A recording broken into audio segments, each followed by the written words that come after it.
Salve, salve! Eu estou gravando esse vídeo para falar um pouquinho da crise, envolvendo a implantação do orçamento impositivo. Então é um assunto que está na mídia, um assunto aí que está tendo um entrave entre o Poder Executivo e o Congresso Nacional sobre a elaboração do orçamento agora para 2020. Então, esse problema do orçamento impositivo, na verdade, essas novas regras trazidas pelo orçamento impositivo decorrem da emenda constitucional 86 de 2015 e de uma emenda bem recente aprovada no ano passado, que foi a emenda constitucional 100. Então, tanto a emenda 86 quanto a 100 transformaram uma pequena parcela do orçamento em impositivo.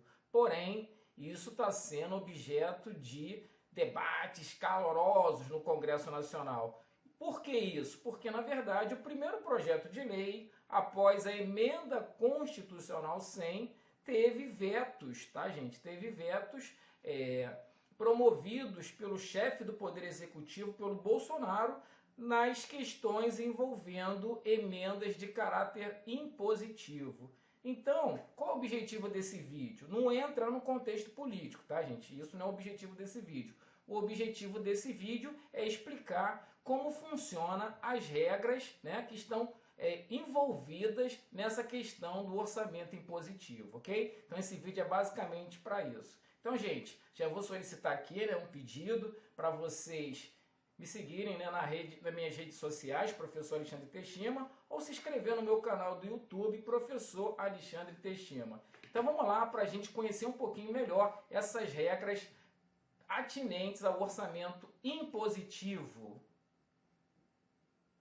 Bom, para entender essa problemática que está ocorrendo com o orçamento impositivo, você precisa entender como o governo realiza uma despesa, quais são as regras do jogo para o governo realizar uma despesa. Então o governo ele tem algumas regras próprias, Então funciona um pouquinho diferente de uma empresa. Uma empresa, basicamente, ela tendo dinheiro, ela vai lá e realiza a despesa sem nenhuma burocracia, mas o governo ele tem uma regra própria, uma regra diferente. Então, por exemplo, o governo, para realizar uma despesa, ele precisa de crédito orçamentário.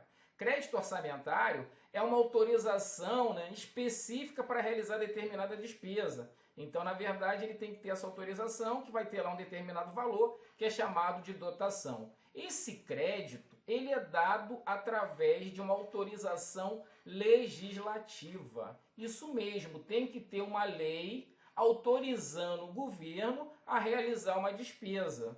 E geralmente, claro que essas autorizações estão dentro da Lei Orçamentária Anual, que é a lei que aprova o orçamento público anual. Então, no Brasil, todo ano tem que ter uma lei orçamentária nova. Então, por exemplo, para o orçamento de 2020, que vai ser executado em 2020, decorre de uma lei que foi elaborada e discutida em 2019. Então funciona dessa forma as autorizações legislativas que vão, na verdade, liberar esses créditos orçamentários para a realização de uma despesa. Então, por exemplo, se você vai construir, se o governo vai construir uma ponte, por exemplo, ele não pode construir simplesmente por vontade dele, Ele tem que ter, na verdade, esse crédito orçamentário específico para construir aquela ponte. E aí esse crédito orçamentário é dado por uma autorização legislativa que vai estar lá na Lei Orçamentária Anual. Se não tiver na Lei Orçamentária Anual, o que pode acontecer é de ser aberto créditos adicionais. É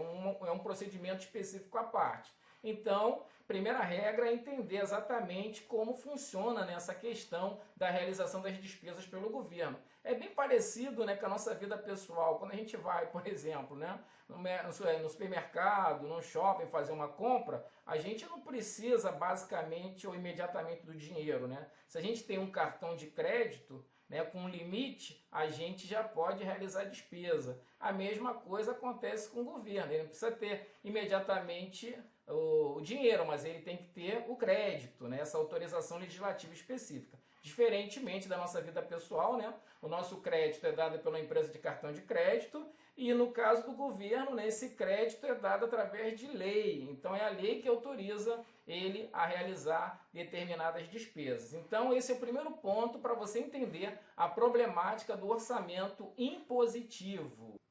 Bom, o segundo passo é entender como funciona o processo legislativo de elaboração e aprovação da LOA, né, da Lei Orçamentária Anual. Então, tudo parte, né, esse processo, ele é iniciado no Poder Executivo e é finalizado no Congresso Nacional, no Poder Legislativo. Então, a responsabilidade pela elaboração do projeto de lei orçamentária, que vai resultar, né, nessas autorizações legislativas para a concessão de créditos para que o governo possa realizar despesas, parte do chefe do Poder Executivo. É ele que elabora o projeto de lei.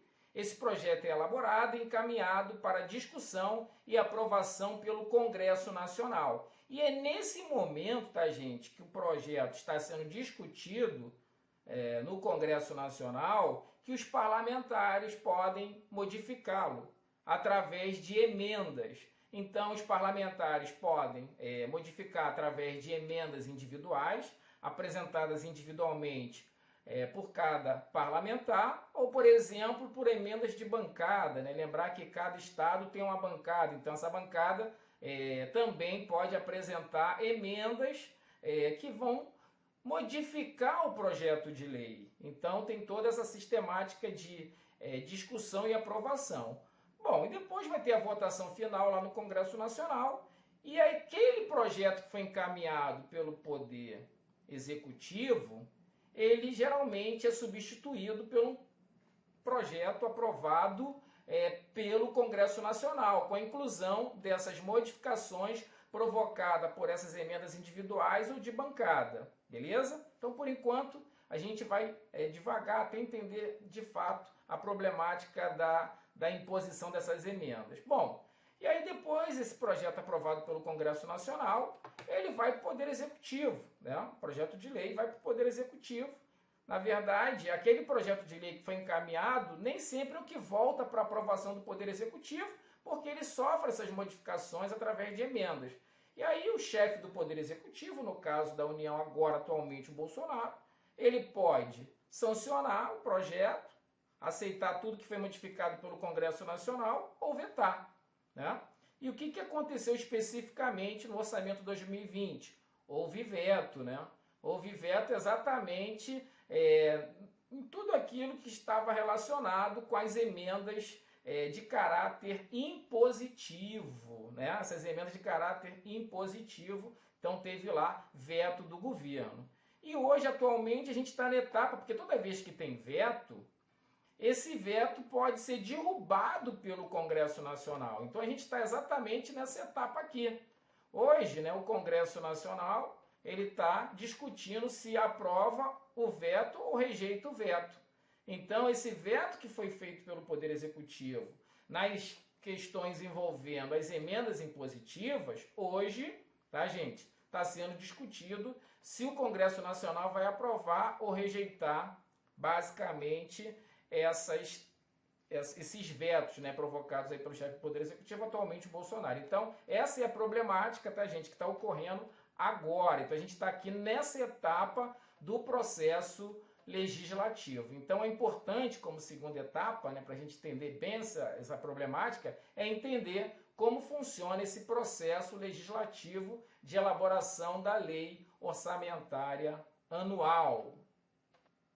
Bom, e o terceiro passo para entender essa problemática envolvendo aí o orçamento impositivo é em relação à discricionalidade ou não da execução do orçamento pelo Poder Executivo. Então, gente, depois que a lei é aprovada, né, a lei vai lá autorizar a construção de uma escola, autorizar a construção de um hospital, autorizar a construção de uma ponte. Agora, o governo é obrigado a construir esse hospital, essa ponte, essa escola que foi autorizada na lei orçamentária aprovada? Bom, então, ó, em regra, tá, gente? Não. Em regra, ele não é obrigado. Não é porque foi aprovado na lei que ele vai ser obrigado a construir esse hospital, essa escola, essa ponte. Isso daí, na verdade, se trata de uma autorização. Então, ele tem essa autorização e ele vai analisar, né, com base lá no seu critério discricionário, se vai realizar exatamente execução orçamentária. Porém, né, como a gente já falou anteriormente, em decorrência da emenda constitucional 86 e da emenda constitucional 100, uma parcela desse orçamento tem execução impositiva. Então, em determinadas situações, o governo é obrigado a executar aquilo que está no orçamento. Mas é uma parcela ainda pequena, tá, gente? Então, em relação às emendas individuais, que são apresentadas individualmente pelos parlamentares, em decorrência da emenda constitucional 86 de 2015, ele é obrigado, né, o governo é obrigado a executar esse orçamento até o limite de 1,2% da receita corrente líquida do ano anterior. E para emendas de bancada também, né, tá, gente? 1% da receita corrente líquida. Então, ele tem essa obrigatoriedade. Lembrar que esse 1% aqui das emendas de bancada foi decorrente de uma emenda aprovada bem recente no ano passado. Então, em decorrência dessas modificações, por exemplo, se um determinado parlamentar ou uma determinada bancada inseriu no orçamento construir um hospital no município Y. Agora, o governo ele não tem a discricionalidade para construir ou não esse hospital. Ele é obrigado a construir se tiver dentro desse percentual de 1,2% ou 1% da receita corrente líquida, conforme a origem, né, dessa autorização legislativa, desse crédito orçamentário. Então, gente, eu não quero aqui entrar de nenhuma forma no contexto político, né? Basicamente aqui a explicação é só uma explicação técnica. Então o que está em discussão hoje é exatamente a operacionalização, né, dessas emendas obrigatórias, de cunho obrigatório. Então hoje o governo está tomando algumas medidas para tentar impedir a concretização dessa implantação aí do orçamento impositivo. Então espero ter ajudado vocês, né, a deixar esse tema, que é um tema técnico, um tema orçamentário, mais claro, né, para o entendimento aí e até para um futuro exercício da cidadania. Gente, então se você gostou desse vídeo, me siga, né, nas redes sociais, Professor Alexandre Teshima, no meu canal do YouTube, eu peço lá a inscrição no canal. Eu estou sempre gravando vídeos sobre orçamento, sobre contabilidade pública, sobre controle. Então, basicamente, são os temas que eu venho trabalhando, né? Direito financeiro, finanças públicas, tanto questões técnicas quanto questões associadas a concurso. Sucesso para vocês e até o próximo vídeo.